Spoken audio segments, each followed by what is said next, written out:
ಕಾಂಗ್ರೆಸ್ ಪಕ್ಷವನ್ನು ಬೇರು ಮಟ್ಟದಿಂದ ಬಲಪಡಿಸುವ ನಿಟ್ಟಿನಲ್ಲಿ ಪಕ್ಷದ ಮುಖಂಡರು ಕಾರ್ಯಕರ್ತರು ಒಪ್ಪಿದವರನ್ನು ಜಿಲ್ಲಾಧ್ಯಕ್ಷರಾಗಿ ನೇಮಿಸುವ ನಿಟ್ಟಿನಲ್ಲಿ ದೇಶದಾದ್ಯಂತ ಸಂಘಟನಾ ಅಭಿಯಾನ ನಡೆಯುತ್ತಿದ್ದು, ಇದರ ಭಾಗವಾಗಿ ಕಳೆದ 7 ದಿನಗಳಿಂದ ತುಮಕೂರು ಜಿಲ್ಲಾಧ್ಯಕ್ಷರ ನೇಮಕಕ್ಕೆ ಸಂಬಂಧಿಸಿದಂತೆ ಕಾರ್ಯಕರ್ತರು ಮತ್ತು ಮುಖಂಡರ ಅಭಿಪ್ರಾಯ ಸಂಗ್ರಹಿಸುವ ಕಾರ್ಯ ಕೈಗೊಳ್ಳಲಾಗಿದೆ ಎಂದು ಎಐಸಿಸಿ ವೀಕ್ಷಕಿ ಸಂಗೀತಾ ಬೆನಿವಾಲ್ ತಿಳಿಸಿದ್ದಾರೆ.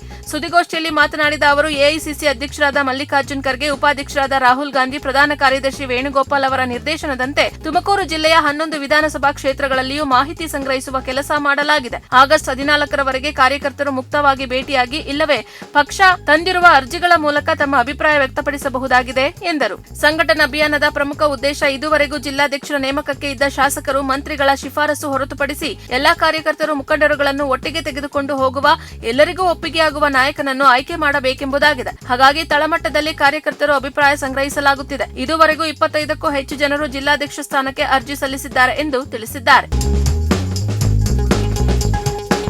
ಸಿನಿಮಾ ಕಥೆಯನ್ನೇ ಮೀರಿಸುವಂತಹ ವಿಚಿತ್ರ ಘಟನೆ ತುಮಕೂರಿನ ಪ್ರತಿಷ್ಠಿತ ವಿಶ್ವಾಸ್ ಜ್ಯುವೆಲರಿ ಶಾಪ್ನಲ್ಲಿ ನಡೆದಿದೆ. ಬೆಳಗ್ಗೆ ಅಂಗಡಿ ತೆರೆದಾಗ ಸುಮಾರು 10 ಲಕ್ಷ ರೂಪಾಯಿ ಮೌಲ್ಯದ ವಜ್ರ ಹಾಗೂ ಚಿನ್ನಾಭರಣಗಳು ನಾಪತ್ತೆಯಾಗಿದ್ದರಿಂದ ಮಾಲೀಕರು ಮತ್ತು ಸಿಬ್ಬಂದಿ ಆತಂಕಕ್ಕೊಳಗಾದರು. ತುಮಕೂರು ನಗರದ ಕಾಲ್ಟೆಕ್ಸ್ ಸರ್ಕಲ್ ಸಮೀಪ ವಿಶ್ವಾಸ್ ಜ್ಯುವೆಲರಿ ಶಾಪ್ನಲ್ಲಿ ಈ ಘಟನೆ ನಡೆದಿದ್ದು, ಅಂಗಡಿಯ ಶಟ್ಟರ್ ಅಥವಾ ಬಾಗಿಲು ಮುರಿದ ಯಾವುದೇ ಗುರುತು ಕಂಡು ಬಂದಿಲ್ಲ. ಅಂಗಡಿಯೊಳಗೆ ಯಾರು ಪ್ರವೇಶಿಸಿರುವ ಲಕ್ಷಣಗಳೂ ಇರಲಿಲ್ಲ. ಆದರೂ ಸುಮಾರು 50 ಗ್ರಾಂಗೂ ಅಧಿಕ ತೂಕದ ವಜ್ರಾಭರಣಗಳು, ಉಂಗುರಗಳು ಹಾಗೂ ಸರಗಳು ಕಾಣೆಯಾಗಿದ್ದವು.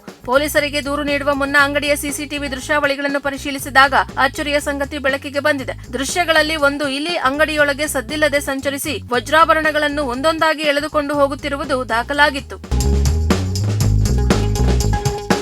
ಮಾದಕ ವಸ್ತುಗಳ ಬಳಕೆ ಮತ್ತು ಮಾರಾಟದ ವಿರುದ್ಧ ಪೊಲೀಸ್ ಇಲಾಖೆ ಸಮರ ಸಾರಿದೆ. ಯುವ ಜನರನ್ನು ಡ್ರಗ್ಸ್ನಿಂದ ದೂರವಿಡುವ ಉದ್ದೇಶದಿಂದ ತುಮಕೂರು ಜಿಲ್ಲೆಯ ಕೊರಟಗೆರೆಯಲ್ಲಿ ಡ್ರಗ್ಸ್ ವಿರೋಧಿ ಜಾಗೃತಿ ಕಾರ್ಯಕ್ರಮವನ್ನು ಆಯೋಜಿಸಲಾಗಿತ್ತು. ಡ್ರಗ್ಸ್ ಸೇವನೆ ಹಾಗೂ ಮಾರಾಟ ಕಾನೂನು ಬಾಹಿರವಾಗಿದ್ದು, ತಪ್ಪಿತಸ್ಥರ ವಿರುದ್ಧ ಕಠಿಣ ಕ್ರಮ ಕೈಗೊಳ್ಳಲಾಗುವುದು ಎಂದು ಪೊಲೀಸ್ ಇಲಾಖೆ ಎಚ್ಚರಿಕೆ ನೀಡಿದೆ. ಕಾರ್ಯಕ್ರಮದಲ್ಲಿ ವಿದ್ಯಾರ್ಥಿಗಳಿಗೆ ಡ್ರಗ್ಸ್ ಸೇವನೆಯಿಂದ ಉಂಟಾಗುವ ದೈಹಿಕ, ಮಾನಸಿಕ ಹಾಗೂ ಸಾಮಾಜಿಕ ಪರಿಣಾಮಗಳ ಕುರಿತು ಮಾಹಿತಿ ನೀಡಲಾಯಿತು. ಜೀವನದಲ್ಲಿ ಉತ್ತಮ ಗುರಿ ಹೊಂದಿ ಮಾದಕ ವ್ಯಸನಗಳಿಂದ ದೂರವಿರುವಂತೆ ವಿದ್ಯಾರ್ಥಿಗಳಿಗೆ ಡಿವೈಎಸ್ಪಿ ಮಂಜುನಾಥ್ ಕರೆ ನೀಡಿದರು.